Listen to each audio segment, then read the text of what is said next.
Hi everybody, this is Julie, Kansas City girl in a Colorado world. Today is Tuesday, July 28th, and this is Flosstube number 64. And I have so much to show you guys. I have like 5 or 6 fully finished objects. I have tons of whips. I have a shameful amount of haul. I'm gonna try to like sprinkle it through the video so that it's not just one long section of my overindulging selfishness. So we'll try to break it up a little bit. Anyway, I have a lot. I didn't mean to be away so long, but things were going on. Nothing bad, just busy. And so, you know, I should have filmed a good week ago and I didn't. So I just have a ton to show you guys. Before I show you the stitching, I just want to give a very heartfelt thank you to the overwhelming response I got to the new designs that I showed in the last video. So I chose the design name Hemlock and Rye Stitchery, and I released a few patterns at the beginning of July. I released them on a website called Gumroad, which allows you to offer your stuff for free, or if people choose to pay you, it's like a name your own price.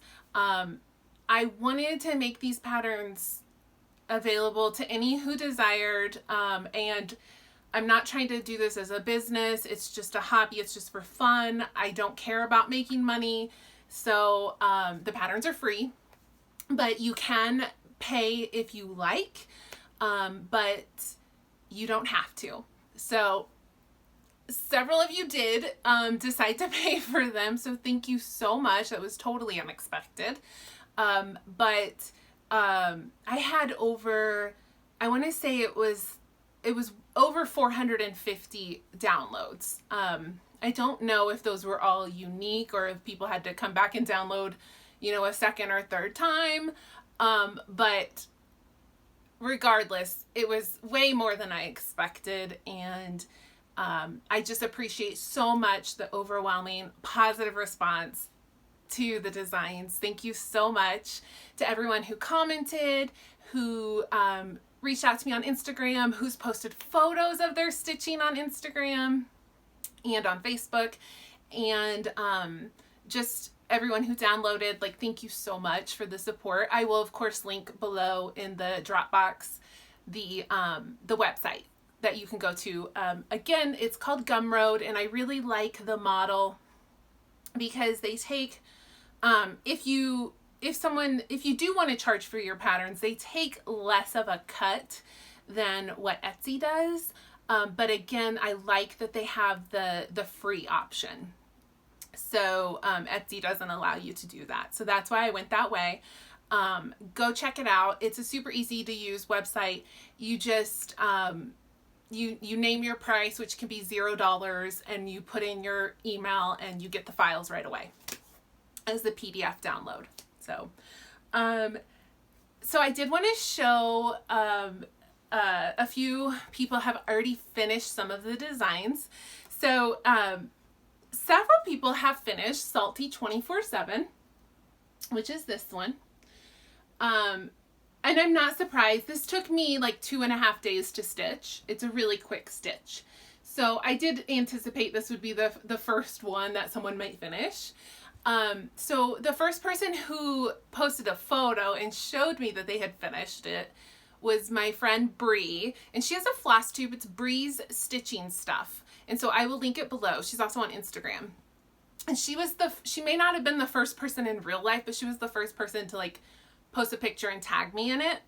So I'm calling her the first one to finish a Hemlock and Rye Stitchery design, except with the exception of Amy, Carla, and Victor, who stitched Salty with me, who model stitched it for me. So, Bree, thank you so much for the support, and I'm going to try to put a picture in here.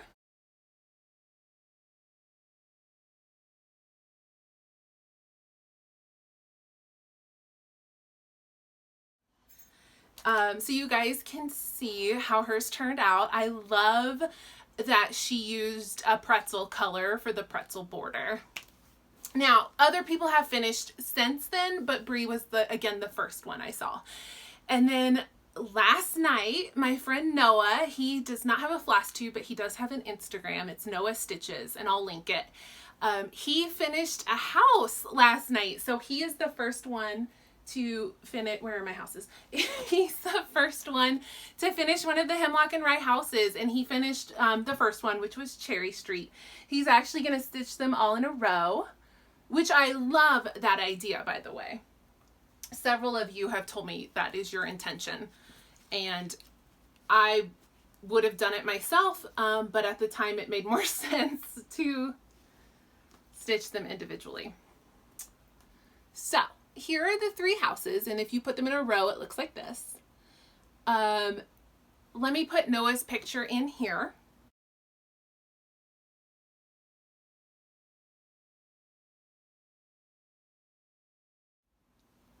And Noah did the DMC conversion. So this blue is Weeks Dye Works Shepherd's Blue, but he did just the DMC on it. And it looks so good. It looks great. So those are the 4 patterns that you can get for free at my Gumroad. And then my friend Beth, she's Desert Stitcher AZ on Instagram and Flosstube.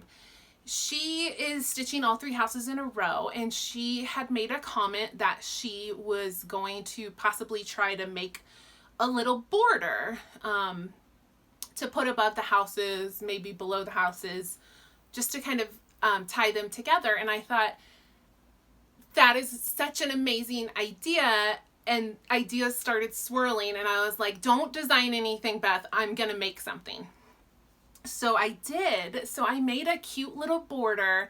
If you are choosing to stitch all 3 of these houses in a row on one piece, this little border is like 10 stitches high. So if you put it above and below and leave a couple spaces so it's not like touching the house, it adds about 26 stitches to the height of the piece. So even if you've already cut fabric to stitch these in a row, you might still be able to squeeze in the border. Here is a picture of what the border looks like.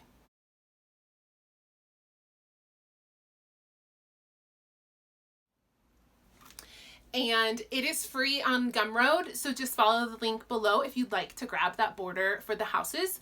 Certainly you are under no obligation to use the border. If you want to stitch the houses in a row and you don't want to do the border, that's great. So that is my Hemlock and Rye. Thank you so much for the support. I appreciate it so much, you guys. Thank you so much. There will be more designs in the future. I've got ideas swirling. I am working on some designs, and then we'll get them stitched up, and then I'll show them to you. So finishes, fully finished objects, FFOs. I've got a bunch. In no particular order. The first one is the Lindy Stitches Onward Noble Steed Sal. I finished this along with many of you. I did go with the conversion to the dragon / dinosaur. I stitched my scales with a sparkly DMC. I think it's like 38, 28 maybe. It's like a coppery, it's a dark coppery brown. It's not really that sparkly, but whatever. Anyway, and then I did all the called for DMC except for the actual dragon is in Weeks Dye Works Kudzu, which I think is what Stephanie Lindy Stitches used as well. I used a pretty little floral on the back, and I did my first attempt at Rick Rack as a trim. I need to work on that a little bit. It's super cute. It looks great, but I was not consistent with I need to work on a method for that. If anyone knows a good like video or blog, let me know, because I I would love to have that look a little more even next time I try that. But it's cute. It turned out super cute. Okay, so I had finished this piece last video, but hadn't fully finished it. So this is a free pattern from Jennifer, Whistlestop Stitcher. I will link her Flosstube below, but you can go to her Instagram and get these. She's done a bunch of free patterns. So I had finished the stitching, but now I've actually fully finished. This is on 40 count Picture This plus Meyer, and the purple floss is one that I dyed myself. And I finished this into a simple flat fold. So it can sit on, probably on my shelf behind me. So that came out really cute. I stitched another design from Jennifer. She has released several now, and I've stitched 2, and then I'm working on a 3rd, which you'll see when I get to my whips, my works in progress. 3 times now she's made me drop all my plans and go stitch her pattern. So the next one that I stitched from her is this cute little pattern. It says, I run on feminism, caffeine, and social justice. I stitched this with DMC Etoiles. Oh, there's a little shadow there. Sorry, guys. I stitched this with DMC Etoile, so it's sparkly, but you know how that doesn't always show up so well. And again, I finished this as a flat fold. So that was really fun. I think it took me like a day and a half to stitch. It wasn't bad at all. And then I had also finished this one 1 or 2 videos ago, but I hadn't fully finished it. So this is Jeanette Douglas, Take Time to Collect. I'm really happy with how this one came out. It's stitched on 36 count Picture This plus Earthen with all the called for flosses. And I used a rickrack trim. Oh, I'm sorry about that shadow, guys. I've got a new setup. I got a tripod.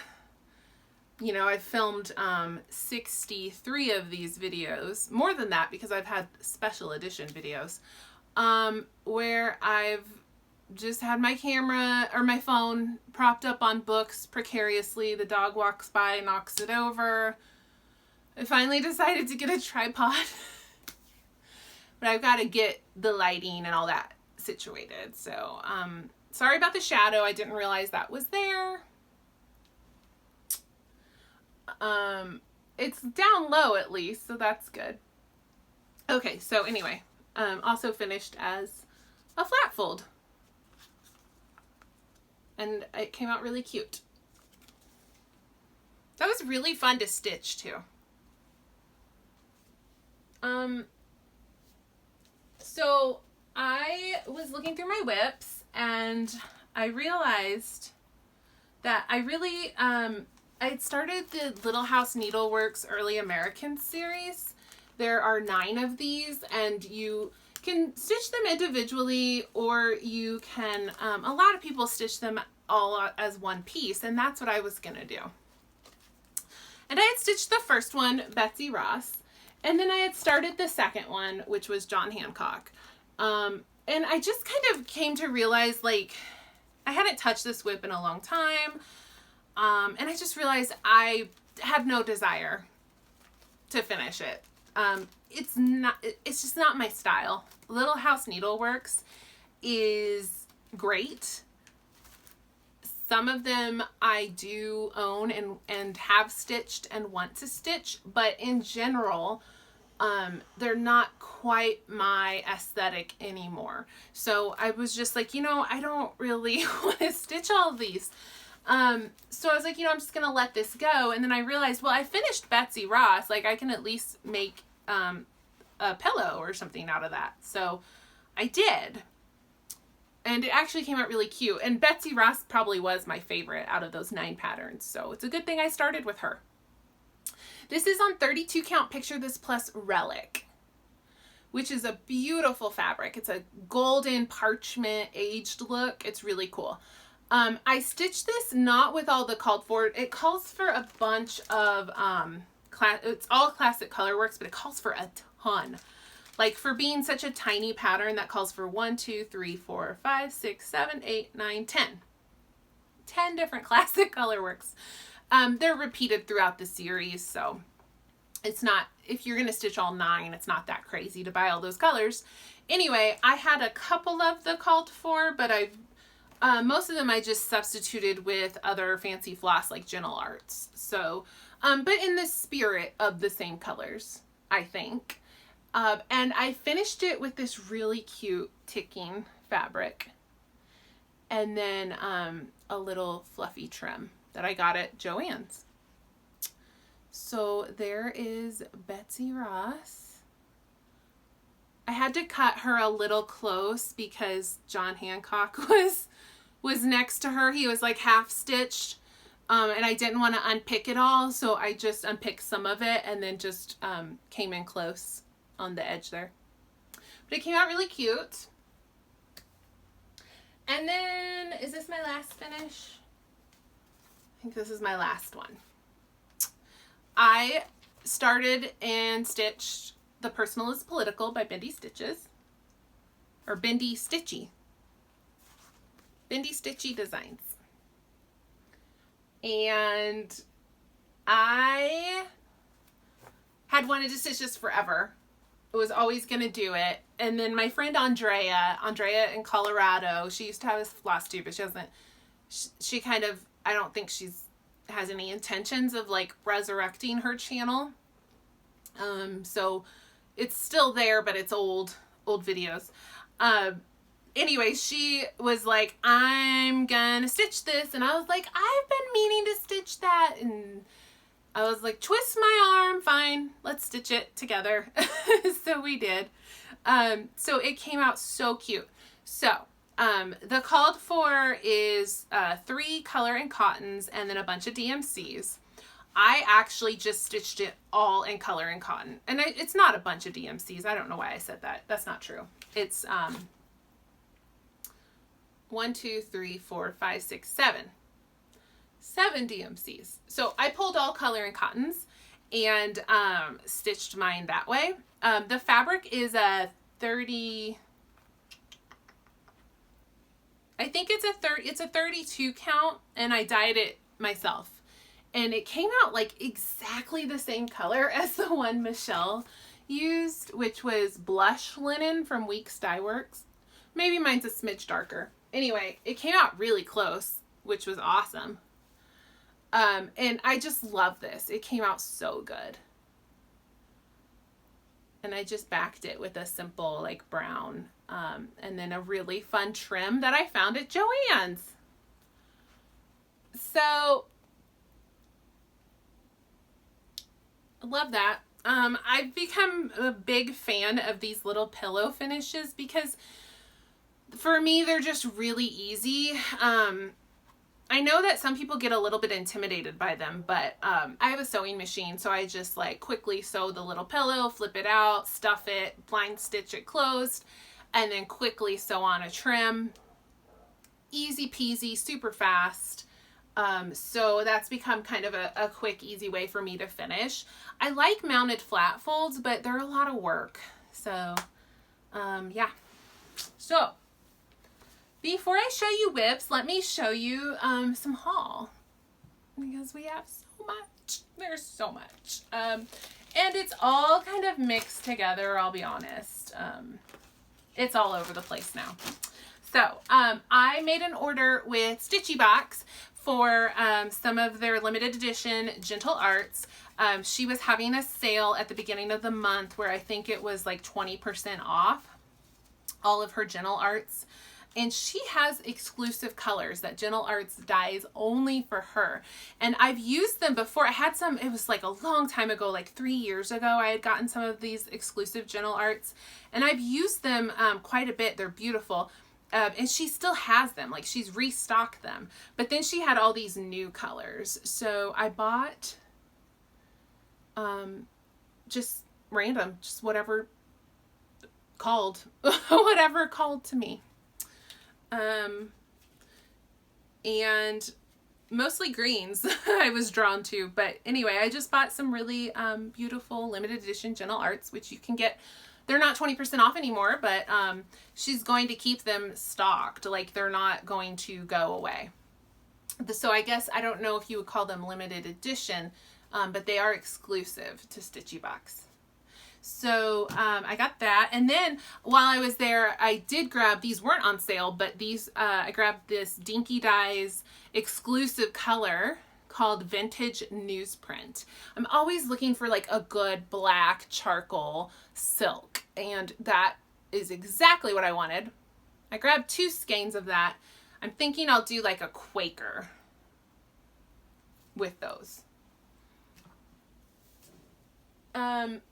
I placed four different orders with Top Knot Stitcher this month. I just placed one last night, so I don't have that yet, but the other 3 are here. Well, here's the deal. Okay, first of all, Top Knot Stitcher, this entire month of July has made a special code for me to share with everybody. It's the code is Kansas City Girl, and it gets you 10% off of your order. So that's good through the 31st. So you still have to, if you watch this in the next couple days, you still have time to go use the code. But the thing is, she kept getting new stuff in, and it was stuff I needed. And that's why I had to make several orders, because like I made my first order, and then she released, she got like a new chart. And so then I had to go order that.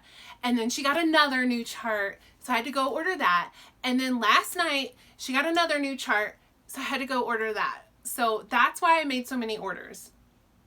If I sound a little defensive, it's because I feel a little guilty, okay? So anyway, the thing that I love about Abby's site, which is topknotstitcher.com, I feel like she's my personal shopper. Like, she's curated like a very lovely collection. Obviously I don't want to stitch every single thing, but like I always find things I need to stitch. But it's like, you know, if you go to a website like 123 Stitch, it can be a little overwhelming because it's literally like everything that there is out there. So I feel like Abby has kind of like I said, curated like a beautiful selection for me to peruse as I please. And I'm not like overwhelmed with like too much stuff, but she's got like the creme of the crop, like the best stuff. So it's a very lovely shopping experience because you're not like totally overwhelmed. And she's kind of found all the good stuff for you. So like I said, she's like your personal shopper. So I found a few things. I can't remember. I'm actually feeling like I already showed you guys some of these. I think I did, but if I didn't, whatever. Sorry if this is a repeat, but I got Lila's Studio Halloween Quaker, which I've wanted like forever, and I've always talked myself out of it. But several people have been stitching this lately, and I was like, I gotta have it. So Leanne at Small Town Stitches is stitching it. Kathy at Rainbow Cat Stitcher is stitching this. Laurel at Mountain Laurel Stitching is stitching this. And there's someone else, I can't remember, but like a bunch of people have been showing this, and I was like, yeah, I need it. And then I had to get all the flosses, and I'm stitching it on the called for Murky. I'm doing a 40 count. I don't know what count she used, but look at that palette, you guys. That's so pretty. So this one's calling to me, like really, really calling to me. And then I had grabbed Lila Studio Nevermore, and this was one, again, I've seen and gone like, oh, pretty, but I guess I'd never really looked at it. And so I really looked at it really close, and I was like, that is so pretty. So I got all the floss for that. There's one, it calls for one Silken Colors by Thread Gatherer. So that's on the way. So I don't have that, but I got all the colors for that. This is Color and Cotton's July fabric of the month. It's called, what is it called? Like rose, Pearwood. Oh, it's so pretty. It's called Pearwood. And I thought it went really well with these colors. The called for color is Picture This plus Feldspar, which is a little bit of a gray. So this is totally not that, but I still think it's going to look really good. You're seeing a ton of flosses here. I went crazy buying floss, like, from everywhere, so that's part of my haul, but it's already been put into kits. So also from Abby, she released these needle minders that are absolutely incredible. They're crypt mausoleum door needle minders, and there's 8, and I restrained myself to 3. Those were the 3 I picked. These are just so cool. I wanted all 8 of them, but like I said, I restrained myself and got 3. So one of the patterns that I think this was when I went back to make my second order, was because she got the new ORITM Mary Poppins Quaker, and so I had to have it. Look at this thing. I love it. It's charted in DMC. A bunch of DMC. I love Mary Poppins. And what I love about these ORITM Quakers is you find, I'm sure as you're stitching it, you find little things that you didn't notice when you first looked at the pattern. Okay, so another pattern that I am dying to start that I got from Abby at Top Knot Stitcher was Liz Matthews' First Day of Christmas, Partridge in a Pear Tree. So this one, when she first released it, I really just saw the whole sampler, and I was like, oh, that's so pretty. But it wasn't like, I need to stitch it now. It was like, oh, that's pretty. I might stitch that someday. And then I noticed the other version, the tree. It's the same pattern, but you don't have to stitch this part up top. And you make it into this tree. And once I noticed that, I need it now. Have to have it. So I have already kitted this up. The fabric I have here is Picture This plus, I believe it's Heritage, which is a greenish neutral. And I've pulled a bunch of color and cottons for my flosses. And I'm so excited. This is another one that's really calling to me, like, super strongly. But it actually, like, it shouldn't take that long. It's only, so the stitch count is 97 wide by 132 if you're doing the whole thing. And if you do the tree, you get to cut quite a bit of it off. So it really shouldn't take that long to stitch. I also got Hello from Liz Matthews Yonder. Janet Jabber made me do it. And then I got, we're not done yet. Hello from Liz Matthews Red R Sampler. Which is just so pretty. It's so pretty. And then I got ORITM Quaker Halloween, which is just, I'm obsessed with Quakers and I'm obsessed with Halloween, so I needed it. Okay, and that's not all. That's not all. I'll show you just a little bit more, and then I'll show some whips before we go back to haul. So from Abby, I got this needle minder because it's cool. She sent this one as like a thank you. I got this random Classic Colorworks Sweet Potato. It's a new color. I don't need it. I just threw it in. And then I got the Just Cross Stitch Halloween issue. You guys, this is a good issue. Like, I know the last few years, some of the Halloween and the Christmas issues have been a little hit and miss for people, and everybody's got different tastes. You know how that goes. But, like, I always find something I want to stitch, but, they didn't seem as full of things I wanted to stitch as, like past years have been.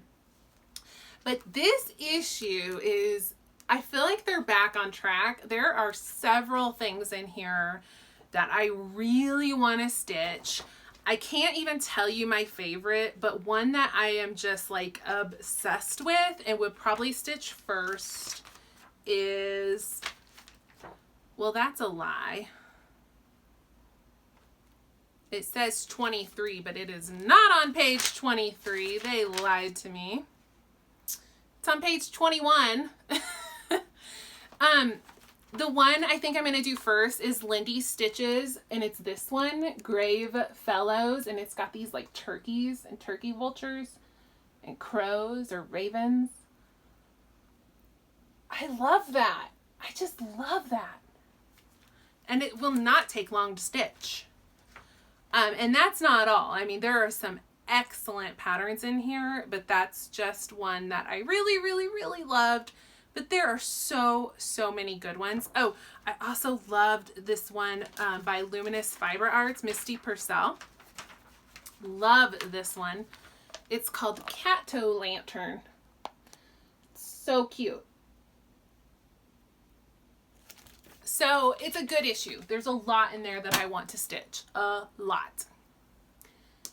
Okay. Let's do some whips before we do more haul. I have a lot of whips.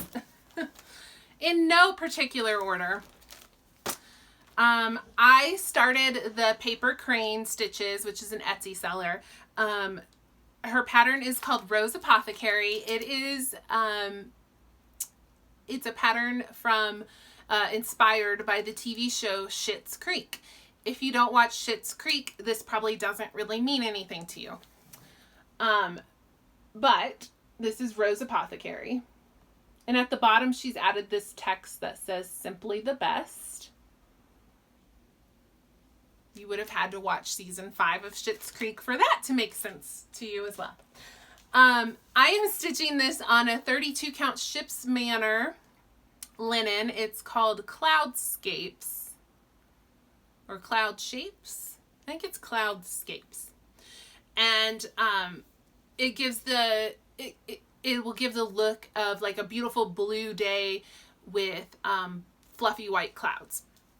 So that's why I chose that, because the Apothecary is full coverage. So this will all be covered up.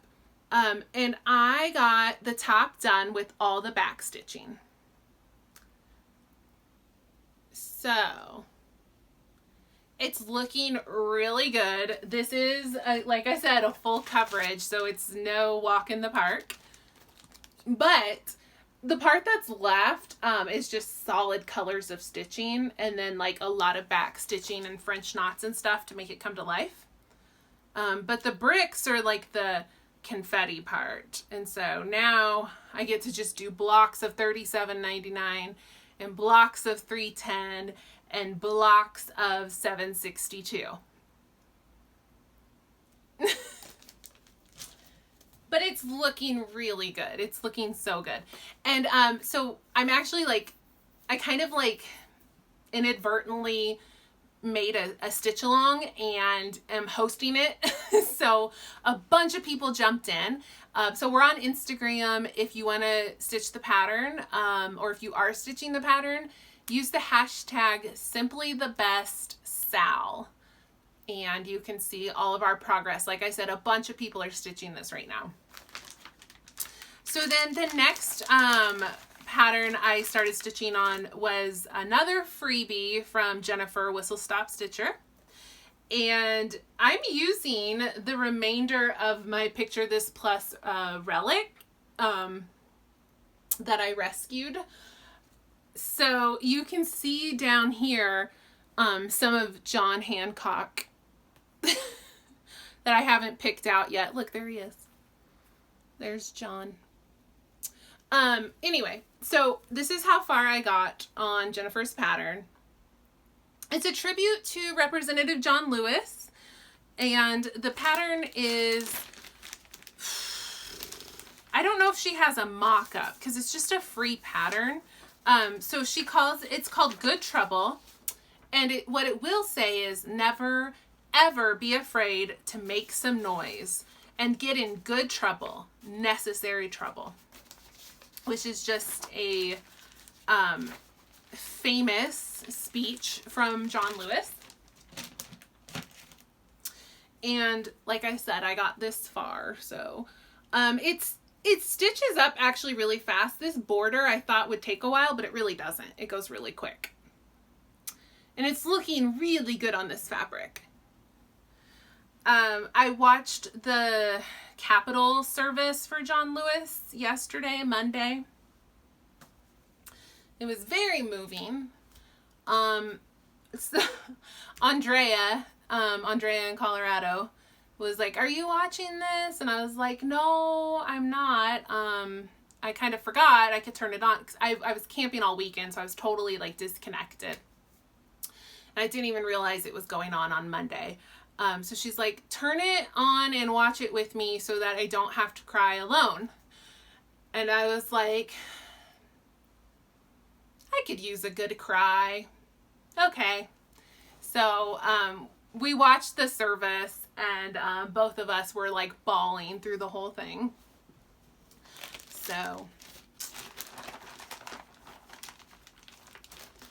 I went camping over the weekend.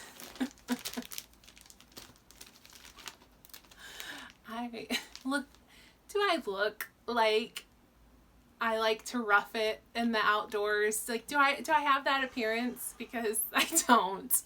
But my boyfriend loves to camp. And when I say camp, I mean like camp. Like, he doesn't believe in like campsites where there's, you know, a picnic table and like a fire pit and like a bathroom. Like, no, we're talking like dispersed national forest, no one within miles of you, like squat in the woods to pee, camping, where I think I'm going to get eaten by a bear. So about his birthday's on July 26th, so around his birthday every summer I will go camping with him. So once a year you can get me out there. So that was this past weekend. All of Colorado is on a fire ban right now, which isn't unusual. This is pretty much every summer this happens. So we drove up to Wyoming. Wyoming's only like an hour and a half from where we are, like to hit the state border. So we drove up to Wyoming to Medicine Bow National Forest, and we camped there. On the way, we passed through Cheyenne, Wyoming, which has an LNS called U Count, U being EWE. So I got to stop in. So I got some haul from there as well. Okay, so while I was camping, I stitched on the Witchy Stitcher Ouija board because I figured it only calls for 2 colors, 310 and Blanc. And so I thought it would, and it's just kind of an easy pattern where when you're camping, you're not trying to like be like squint at a pattern the whole time. I actually got quite a lot done on this. I need to just make this a focus and finish it, and I might do that. I might like keep it out. I'm stitching this on a 28 count Monaco that I dyed myself. I'm just like obsessed with how this dye job turned out. I could never replicate it, but it turned out really great. And I got a ton done on this. I mean, I already had like all the letters, but I didn't have any of that border done. So that's primarily what I focused on, was all the border. And then I didn't have the Ouija or the Mystifying Oracle, so I did all that too. So I stitched all that and then all the border. So not a ton left on that, so I need to just finish it. On June 29th, I had pulled out, that doesn't make sense. Have I filmed since then? No, I think I filmed on like June 28th or something. Okay. So, on June 29th, I pulled out, the friendship sampler that I'm stitching with Amy Gable's Stitcher. This R&R Reproductions Designer's Motif Sampler. And unfortunately, I did not get much progress on this month. I really got barely anything. I think the only thing I did was like 2 crowns and like the green in the border, and I really didn't get much done on it. It's kind of sad. It's looking really good though. Amy's also been very bad at this stitch along. So we like committed to working on it once a month, 1 or 2 days a month, and she hasn't always done that. I'm just gonna say it. But I keep nagging her. I'm nagging. Okay. So then, for Christmas in July, I started another stitch along with my friend Victor, Wicked Christmas. And I actually gave this pattern away. Marbear Stitching won this pattern, and I sent it to her already. This is a really, really, really big pattern. But I got a good chunk started. I'm stitching this on a 40 count that I dyed myself. And I started in the middle and started working down towards the first set of buildings. And this is how far I got. This fabric does not like to photograph. So I think right now it's pretty true. It's a deep like gold, like olive kind of gold. But sometimes when I photograph it, it tries to turn like ashy brown. It's really weird. So holding it back is pretty true, but then when I zoom in, see how it changes to like an ash color? It's so weird. It doesn't like the camera. But yeah, I got a ton done on that, right? And look how good my white stitches look. That's B5200. The needle minder is from Allison Rosen. On Etsy, and it's, why did I lost the name of her Etsy shop. It's on the tip of my tongue. It's gone. It's gone. Why can't I think of it? I will link it below. She sells amazing needle minders. So she had sent me that one. And what else did I work on? Oh, so someone on Instagram, her name's Shannon. I think on Instagram it's Shannon Bromo. And she pulled out that she was working on Primitive Needle Blacked Sky, which was an old whip that I had no intention of working on anytime soon. And she posted it and I was like, oh, I need to get that out. It's so pretty. And she's like, get it out now and work on it. And I was like, fine, twist my arm. I will. So I got the first block done. All I had done when I started this round was I had the angel done and I had most of this border, but not all. And so I finished this whole first block. This is on a 36 count XJU'd cinnamon roll, which was a fabric of the month like 2 years ago. I don't know if you can still get it. This pattern looks so good on it. Hey, shh. And I'm subbing, it calls for a bunch of Pure Palette soy silks. So I'm subbing in like weeks and like fancy, like regular fancy floss for that. But I really like how it's turning out. I got out Ingleside Imaginarium, Witches Familiar Stitch Along. The full name is Kaluna Brightburn's Catalog for Witches Familiars. I just call it Witches Familiars. And I decided, I'm super behind, but I decided to work on it, and I got 1 month done. So I got April. I had January, February, and March. So I stitched up April, which is this little frog. It looks so great, and I really need to get caught up. It's honestly not that bad. It's 2 or 3 days of stitching. Some of the blocks are more like 3 or 4, but depending on how detailed they are, I just need to like dedicate more time to get that done. This is a 40 count Victorian motto, and that's as much. She doesn't name her fabrics, so I have a lot of whips. So this was a random, this was a Top Knot Stitcher haul as well. Hands Across the Sea, Jane Fitty's 1835. I had been drawn to this, and then I kept like going back to it, and I was like, I think I need it.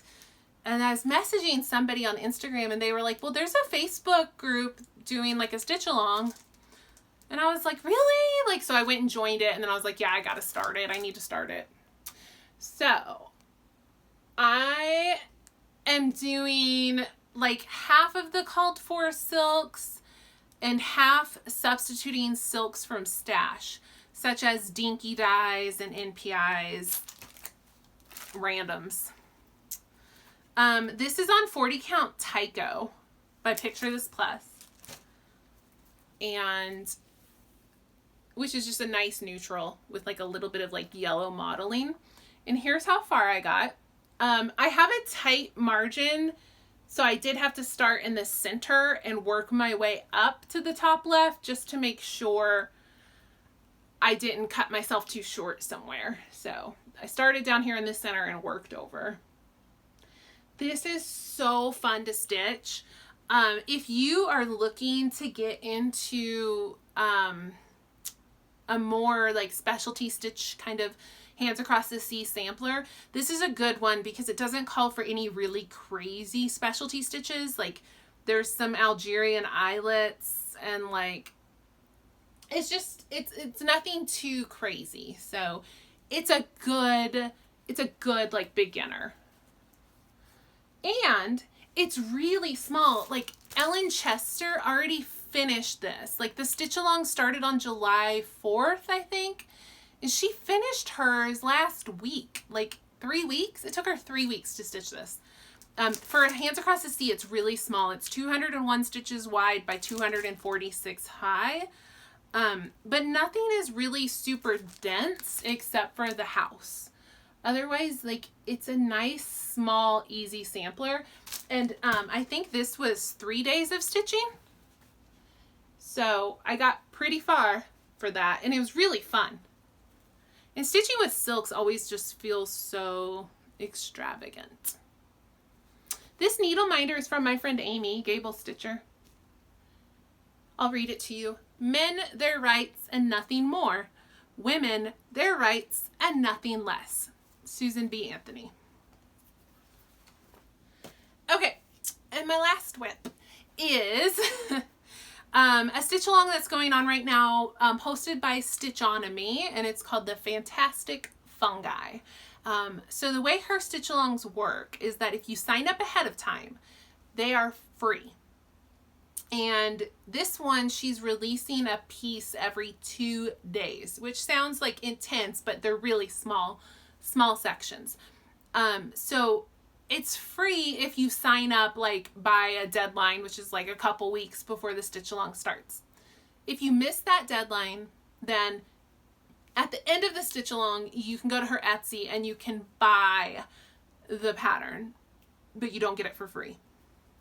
She also has she has a Patreon subscription where I think for $5 a month, you get access to a lot of free patterns, and you get to work ahead on the stitch along. So they're like 4 or 5 parts ahead of like the rest of us. Y'all know I can't keep up with the stitch along as it is, so I wasn't too worried about needing to be like working ahead or anything. So I've gotten 3 parts done. So I was keeping up, but then I went camping and stuff, so I'm behind.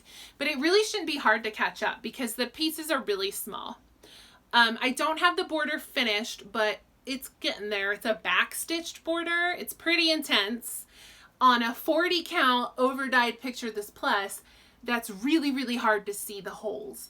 But look how good it looks on this fabric. Looks great, but it's hard. It's really hard to see those holes to do that back stitch, because this is it's just the way the modeling and the color is. It's just hard to see those tiny little holes. This was a Picture This Plus 40 count swamp that was the ugliest piece of fabric I ever saw in my life, so I had to over dye it to bring it down to like a color that I could live with, which is still not pretty, but it looks great with this pattern. I'm so glad I found something to stitch on this. This has been sitting in my stash for like 3.5 years. Okay, those are my whips. Let's show some more haul. Maybe we'll do this kind of quick because I still got to do book talk. So this was a gift. My friend Melissa, she was a local stitchy friend, but she moved to Idaho. She was actually going to be my roommate for the Colorado Stitchers Retreat, which was going to happen in September, but it has been canceled. And it was going to be my first retreat, but it was canceled.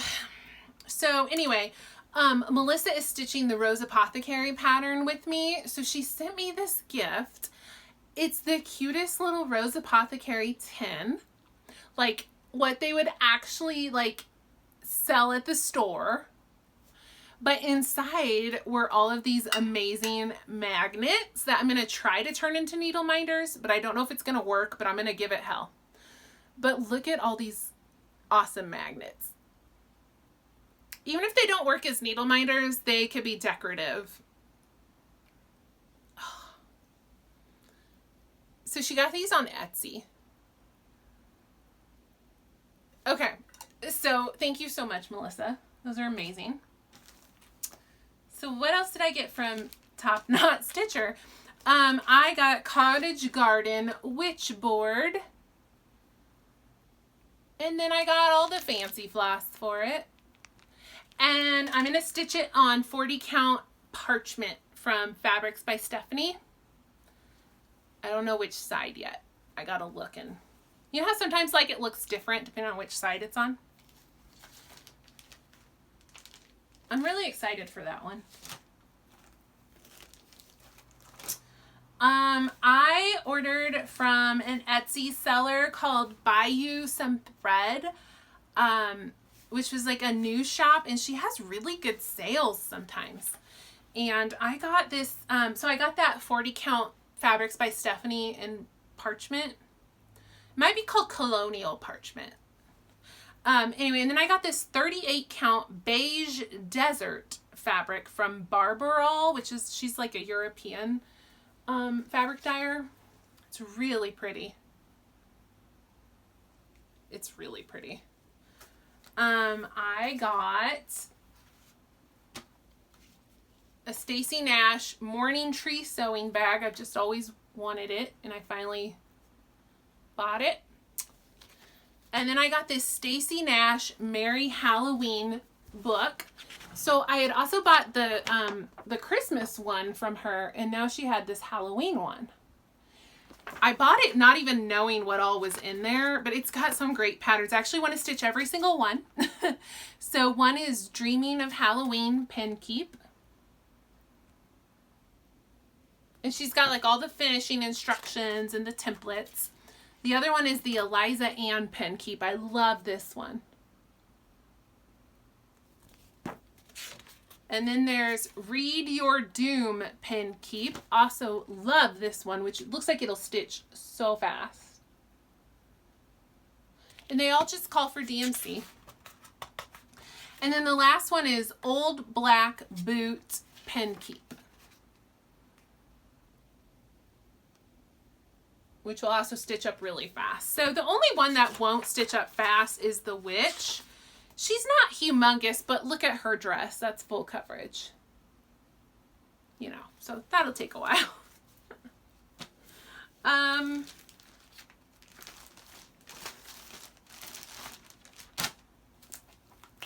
So Witchy Stitcher had a new pattern and I needed it. And then yesterday she released another new pattern and I need it. I haven't gotten it yet, so I'll show that as haul next time. So she has been doing some Addams Family patterns. The one she released yesterday was a, it says something like, "My dear, every day is Halloween when I'm with you." It's a Morticia and Gomez Addams quote.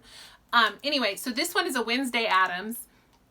"I'm a homicidal maniac. They look just like everyone else," which was like my favorite quote from Addams Family. When that movie came out, I was like probably 12 or 13, maybe younger, maybe like 10, 11, 12. And I was like obsessed with Christina Ricci as Wednesday Addams, like obsessed with her. So I had to have that. And then I also grabbed this one, which is called Bitchcraft, just because I liked it. I want to do everything that the Witchy Stitcher designs. So I made an order with Threads and Twine because she was having a crazy sale. It was either, was it 30% off at the beginning of the month?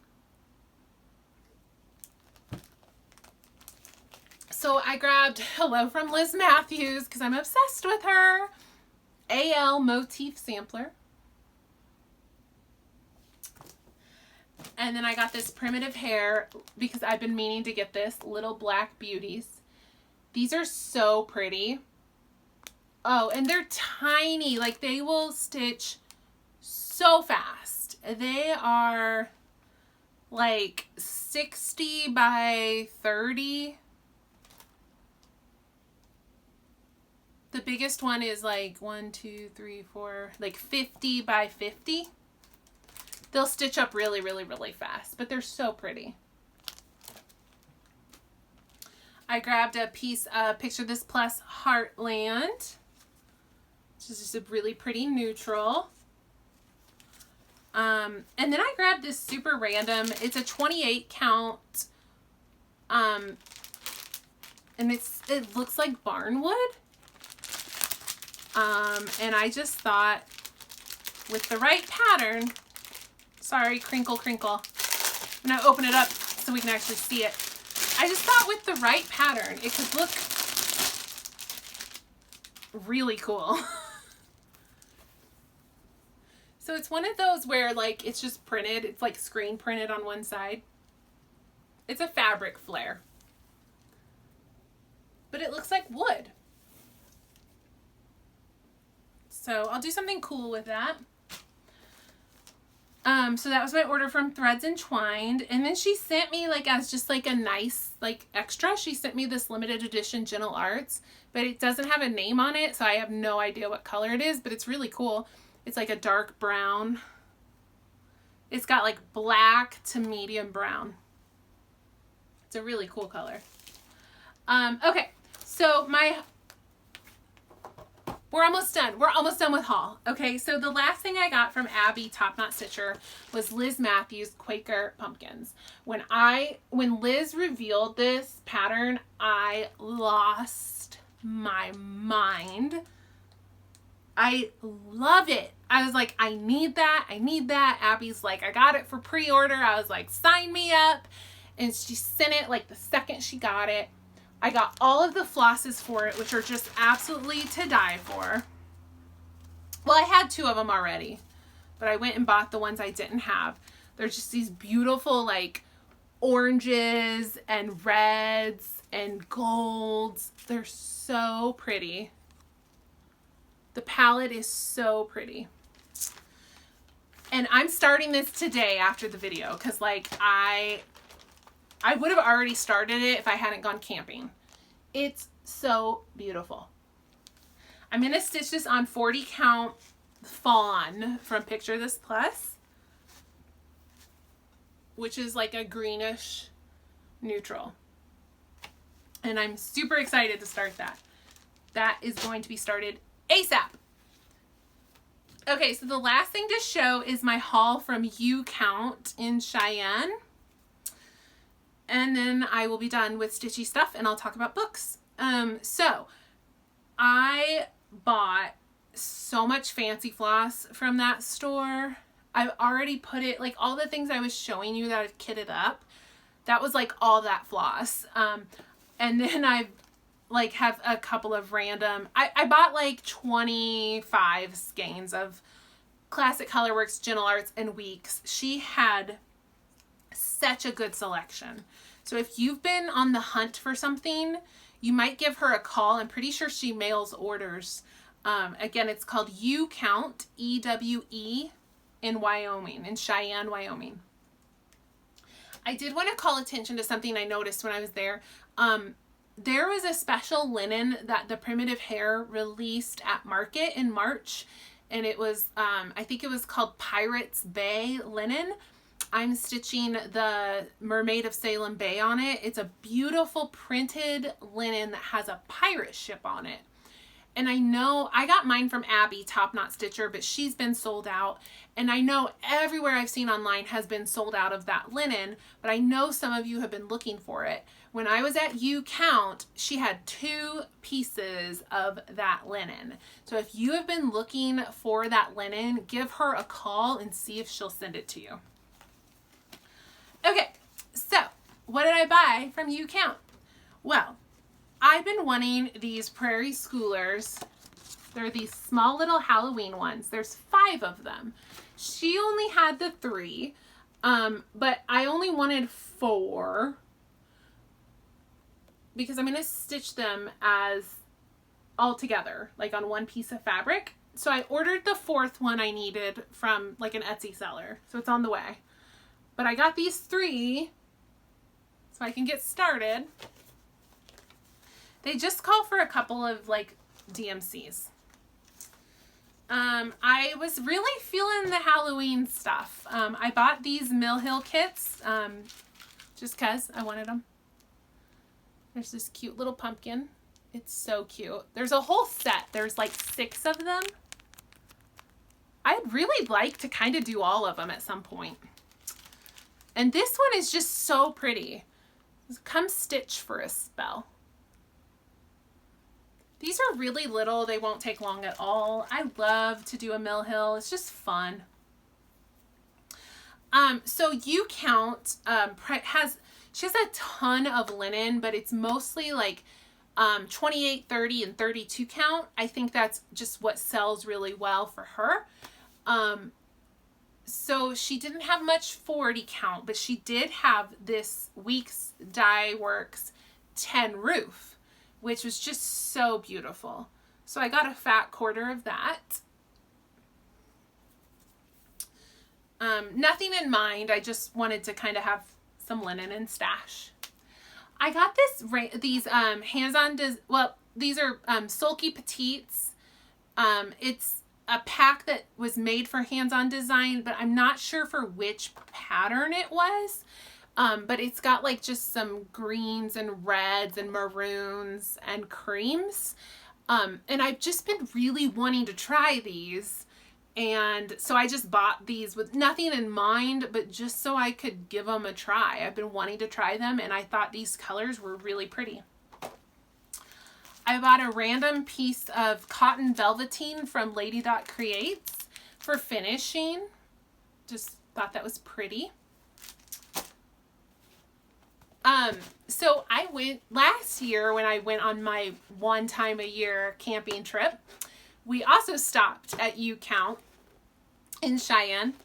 And I had regretted leaving this behind, and it was still there this year. So this was a market exclusive kit from 2013.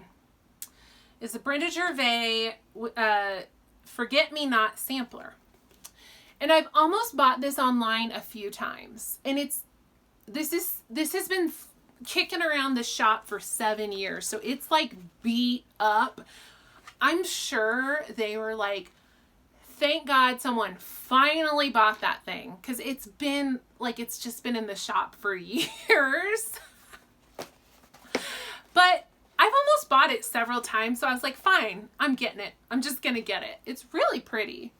I have no idea why it's been sitting at their shop for 7 years.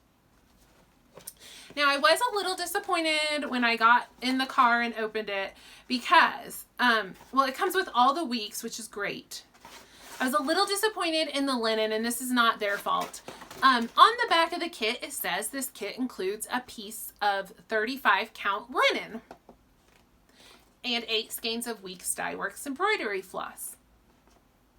Well, how was I to know that the 35 count linen was that stiff, witchelt, sandpaper linen that I hate? I didn't know. I was thinking 35 count. I was thinking it was going to be like a Weeks, like just a softer linen, but it's that stiff witchelt. I still think I'm going to use it because, I mean, why not? It's not the end of the world. It's not my favorite, but I'll live. But the piece isn't very big. It won't take very long to stitch. I'll just put up with it. All right, and the very last bit of haul. Thank you if you've toughed this out so far. I grabbed the Mirabilia Duchess of Roan, which is a companion piece to The Baker's Wife. I've just been meaning to get this, and I finally did. Let me point something out to you if you weren't already aware, because once you see this, you cannot unsee this.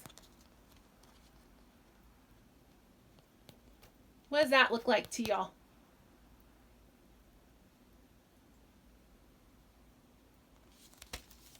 And I've seen people finish this, and when you see it stitched like in real life, it's even more obvious. My sick, warped sense of humor thinks it's hilarious. I already wanted it anyway because I'm obsessed with like the Marie Antoinette look. But once that was pointed out to me, I was like, I am definitely stitching that. So I got that. And then I got a piece of 32 count Jobelin to stitch it on.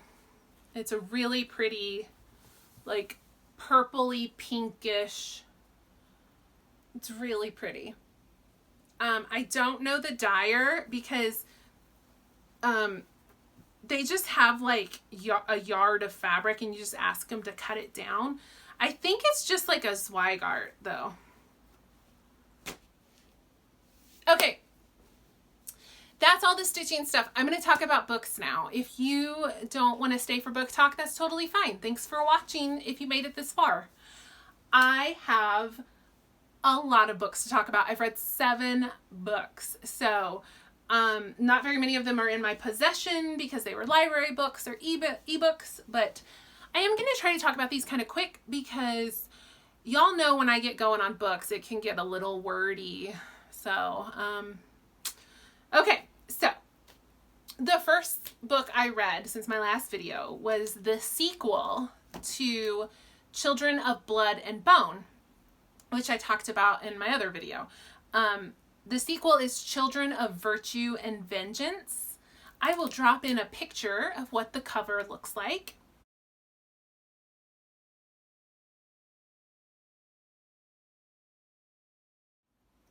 It's by Tomi Adeyemi. I absolutely loved Children of Blood and Bone. It was a 5-star read for me. It was so great.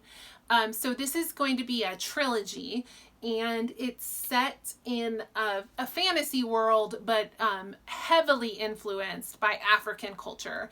The main characters are clearly people of color, but you know, there's magic. But it's very heavily African inspired. So I absolutely loved the first book. The sequel, the second book, was a 4-star for me. I liked it very, very, very much. It was great, but it didn't have all of the magic of the first one. And by magic, I don't mean the magic system. The second book actually had more magic than the first one. But what I mean is it just didn't have, I don't know, it lost a little something. Part of the problem, I think, was that nobody was likable in this book. Like in the first book, you're rooting for everybody. They're trying to save their world, basically, and they're good people and you're rooting for them. In the second book, they all kind of act like jerks. Like for the whole book, like I was team nobody. So I don't know if that's a little bit of what like lost some of the luster for me. But it was still really interesting. They delve way deeper into the magic system, into the world. There's like a secret hidden rebel camp, which is super cool. Like I always love that trope in movies too, you know, like the Rebel Alliance, like secret hideout. So it was good. It was good. I will definitely continue the series. It ends on a huge cliffhanger, which was super annoying. But I liked the first book better, but the second book was still really good. I still highly recommend this series. So then the next book I read was not quite a sequel, but also a second novel. So I had read The Hate You Give by Angie Thomas, and that was also a 5-star read. Absolutely loved that book. So next I read her second novel, which is called On the Come Up, and here's what it looks like.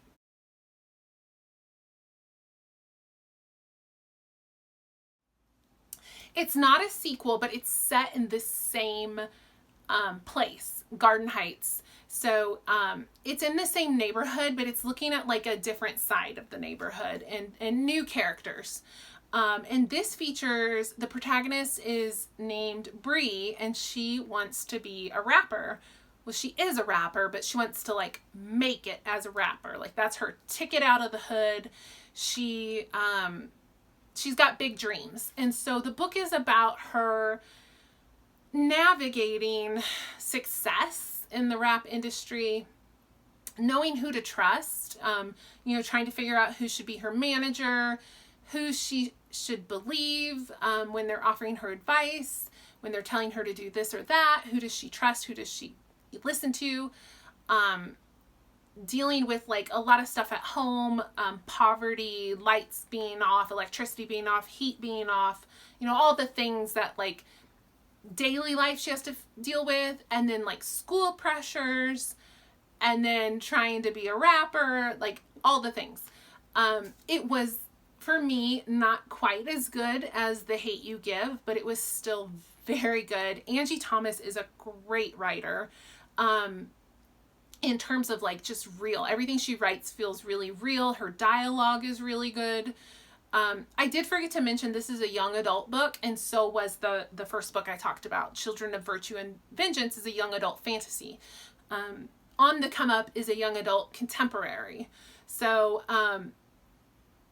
not as good as The Hate You Give, but still really good. Not as heavy as The Hate You Give. On the Come Up, like they're dealing with a lot of heavy issues, like the same kind of issues as like that other book, like racism, things like that. But I don't know, it's not as deep, or it wasn't for me as heavy of a book, but still some pretty heavy situations that they deal with. But I liked it a lot. I think I gave it 4 stars. And I would definitely read more by Angie Thomas. She is a great writer. So the next book I read was historical fiction. I think that's how I would categorize it. Not young adult. It's an adult book. It's called I Captured the Castle by Dodie Smith. Here's a picture of the cover.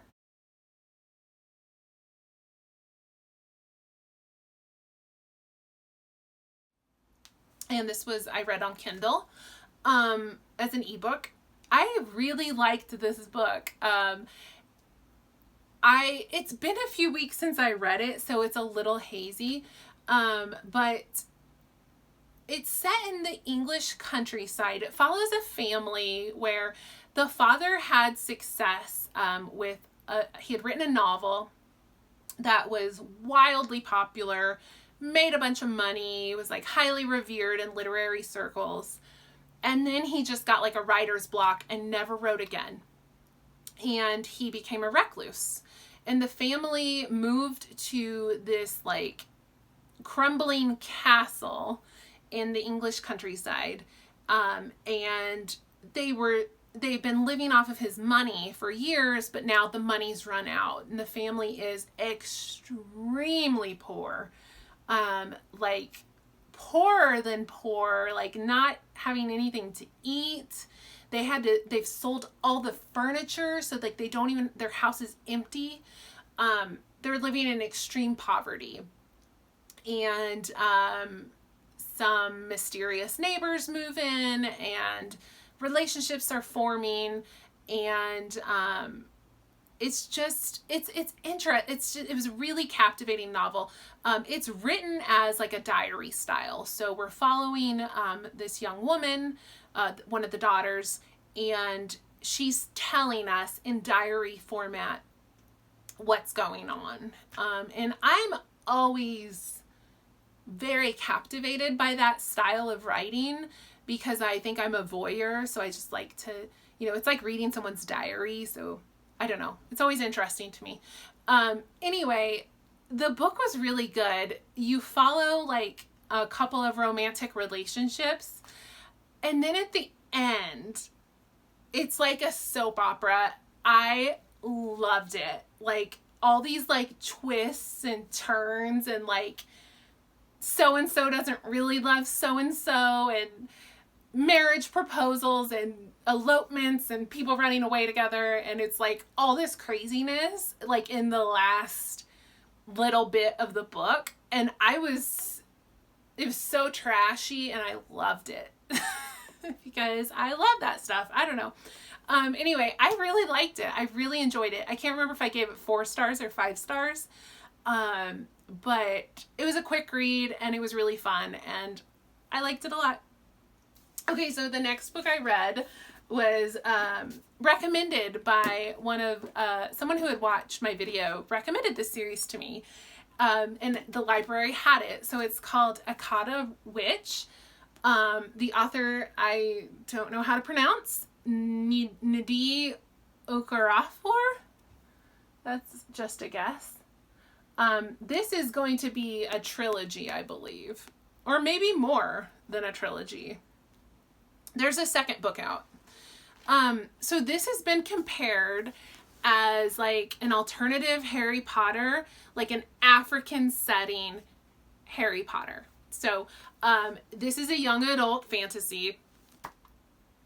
It's set in our world in Nigeria, except for there is magic. But it's like I get the Harry Potter comparisons. It's a totally different kind of magic, but I get it because it's like basically this young girl never knowing there was magic in the world and then finding out there is, right? So it's like when Harry got his letter to Hogwarts, so she finds out there is magic. Magic is real. We get to go learn about this magical world in real time with her. There's a scene where they go to it's kind of like their version of Diagon Alley where they go to all the magic stores. I definitely get the comparisons. It's not Harry Potter ripoff or anything like that. It's its own thing, but I get the comparisons that this is a fun alternative to Harry Potter. And it's really interesting because it's set in Africa. So it's like a whole different world and culture. So we follow this young girl, Sunny. She's an albino. So that's like what makes her, really different and a little bit ostracized in Nigeria. But also she was born in America. So like her parents are Nigerian. They had moved to America. She has a couple of older brothers. she was born in America, and then when she was 9, they moved back to Nigeria. So she doesn't really fit in because she's not quite like a native, and she's albino. Like she doesn't really have a place. And then she discovers that she has magic powers. So really just a fun novel of her discovering her magic, forming a friendship with other kids who have magic, and there is a plot towards the end where they defeat a bad guy. So it is reminiscent of Harry Potter. This was a little bit like almost like a middle grade. It says teen on it from the library, but it reads a little young. But that kind of reminded me of Harry Potter too. You know how like the Sorcerer's Stone was a little more simple, and you kind of grow with the books, and they get a little more mature. I'm hoping this series does the same. Like the first one was a little young. I'm hoping we can mature a little bit and get a little deeper with future books. I will definitely continue this series. I liked this book a lot. It was really interesting. Then I read, another viewer had recommended this book to me.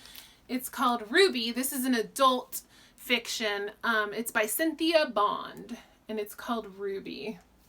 And this book was very, very good, but very, very heavy and very disturbing. Like trigger warnings.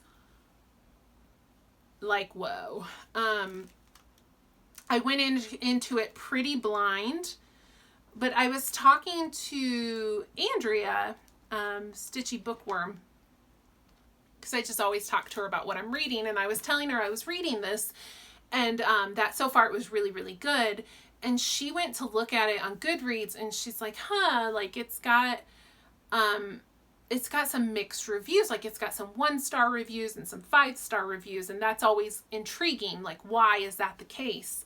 And so she was kind of looking through some of the reviews, and she's like, oh, it looks like a lot of people like were really turned off by the content. And so that got me kind of thinking. So I guess I kind of then had that warning that there was going to be some really graphic, like ugly things happening in this book. And that is why people gave it bad reviews. But it's written absolutely beautifully, which is why then you have those 5-star reviews, right? But it's a hard book to read. It's basically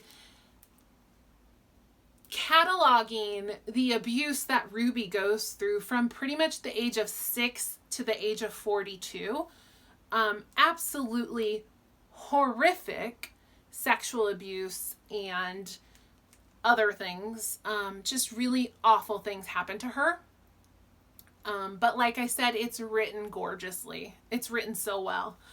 So it was really hard to read, but it was a really beautiful book. And I would certainly recommend it, but with the warning that there is some pretty heavy abuse that happens in this book. But it was written well. It was written really well. It's set in a small rural black town in Texas, primarily in the 50s into 60s. The main character, Ruby, like I said, undergoes horrific abuse. When she, I don't know exactly how old she was, if she was like 16, 17, 18, but when she reaches young adulthood, she books it out of town as fast as she can. She goes to New York City and starts a new life. But something brings her back to this small town. And she can't escape again. So she is stuck in this small town, and she devolves into madness because of all of the horrible abuse she has suffered. She loses her mind. And there is a man who has known her since she was 6 years old, who has loved her this whole time, and he undergoes to like bring her out of the madness and save her. And that has a lot of implications in a town that is heavily, heavily religious and thinks that Ruby is like a witch, basically. And so yeah, it's interesting. There's a lot of themes in this book. If any of this sounds intriguing, like I definitely would recommend this book. It's a really, really good book. It's just, there are parts that are very, very hard to read. It's written really well though.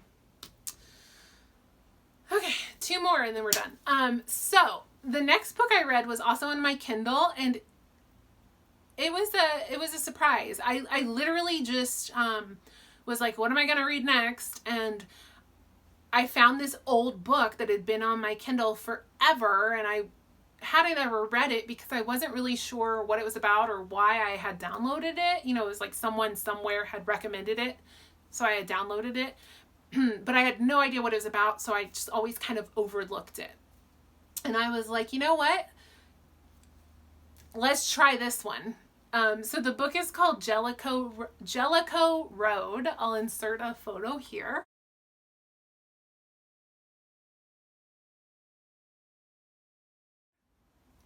It is a young adult, contemporary. I went in with no expectations, no idea what I was getting into, none. The book is a little confusing at first. There are flashbacks, and then you go back to modern day, and you don't know how any of it ties together. It's set in Australia at a boarding school in like a rural part of Australia. And this area, this school is off of the Jellicoe Road. There is a town, of course, near the boarding school. And then there is like a military, like a youth military camp. I guess it might be like their version of like an ROTC.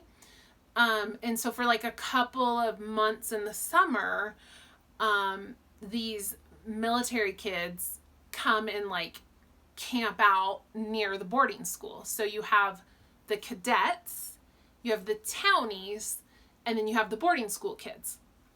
And they're all 3 factions have like this turf war game going on. They have like a rule book that they have to follow. And these are all kids, they're teens.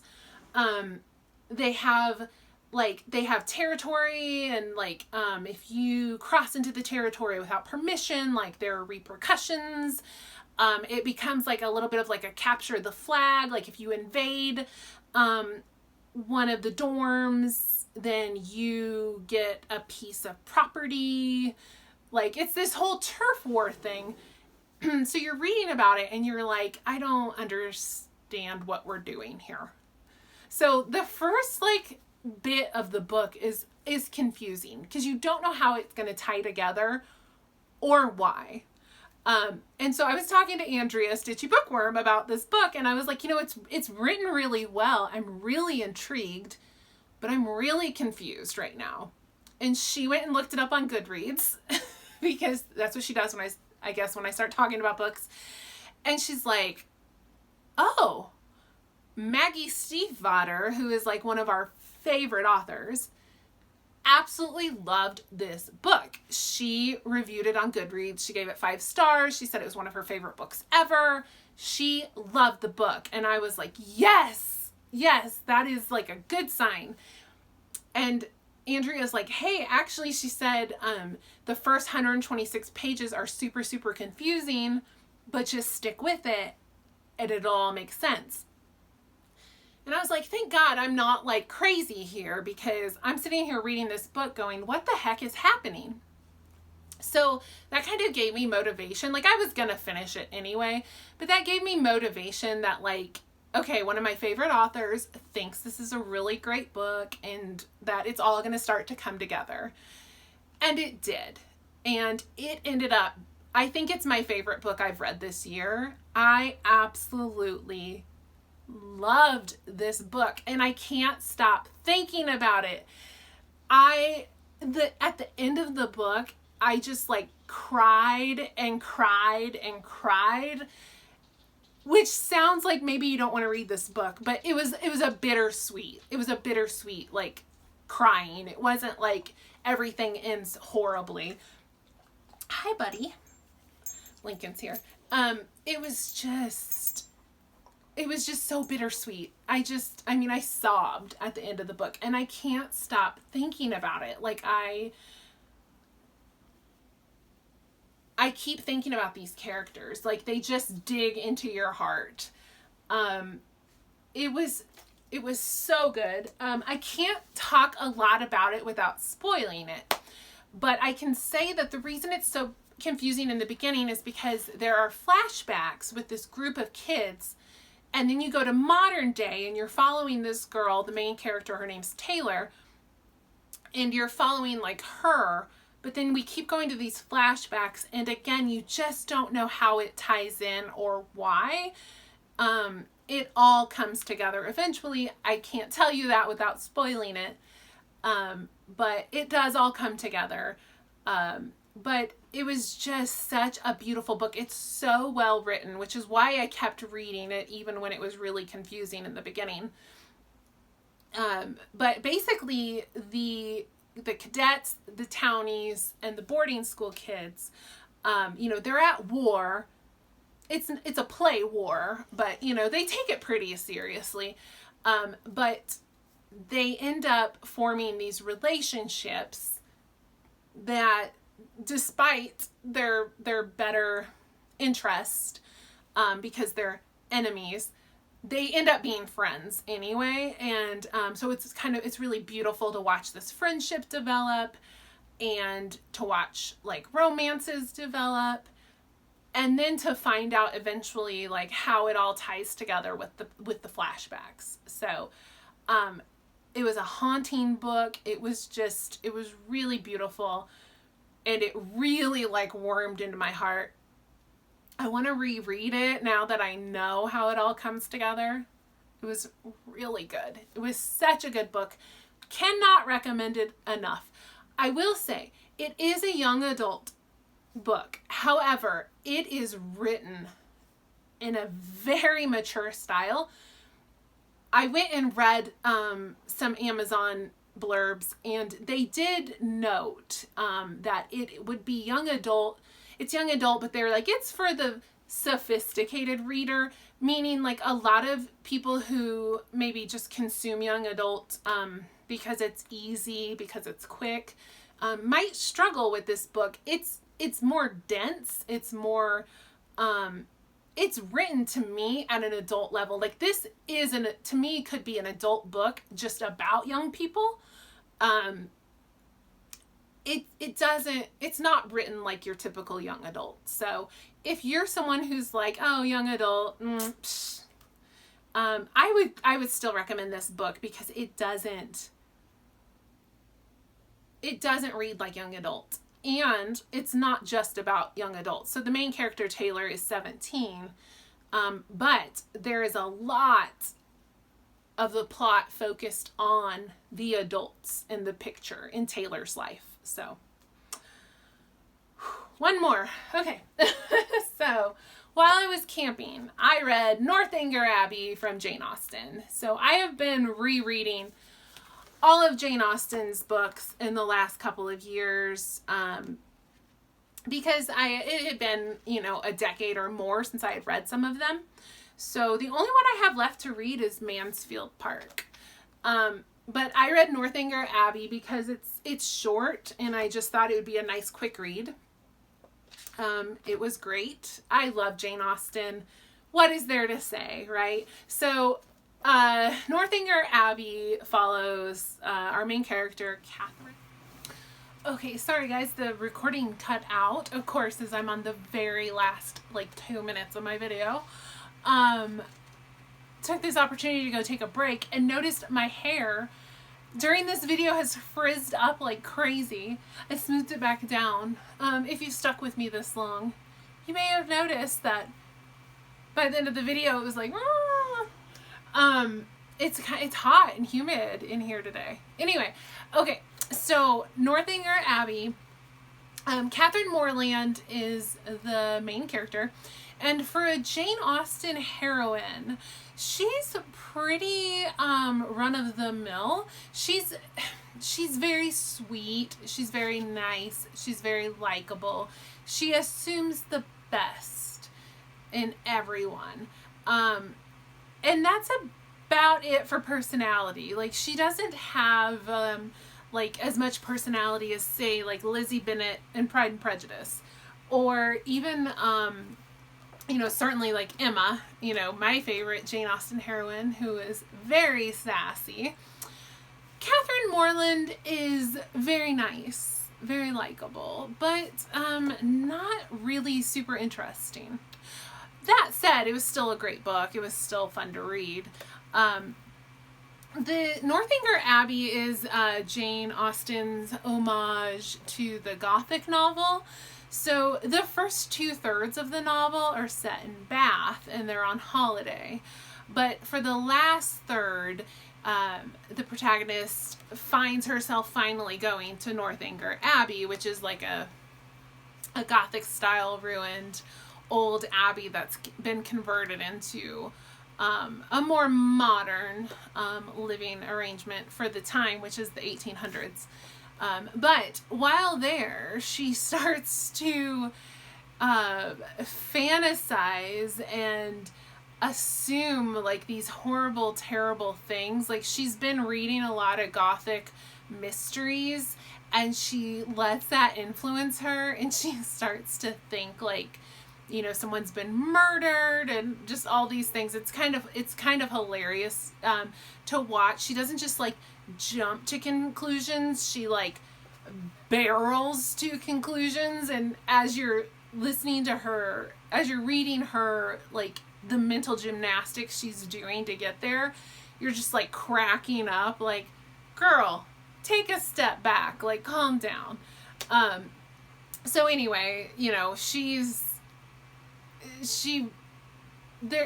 a typical Jane Austen love story, like there's always some barrier to keep the lovers apart, and then they overcome and they get their happy ending. So it was a, you know, Jane Austen, I love everything she's written, so I love this book. It's not my favorite of hers, but it was perfectly great. So that concludes the book talk. Oh, I scared the puppy.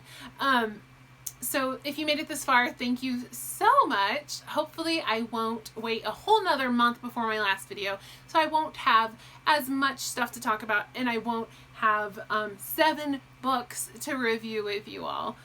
Maybe we can make the next one a little shorter. Thank you so much for watching if you made it this far. I often wonder how many of you really do, and it's okay if you don't. Like, it's fine. I don't always watch to the very end of all the videos that I watch, so it happens. But thank you so much for watching, and I will see you next time. Bye.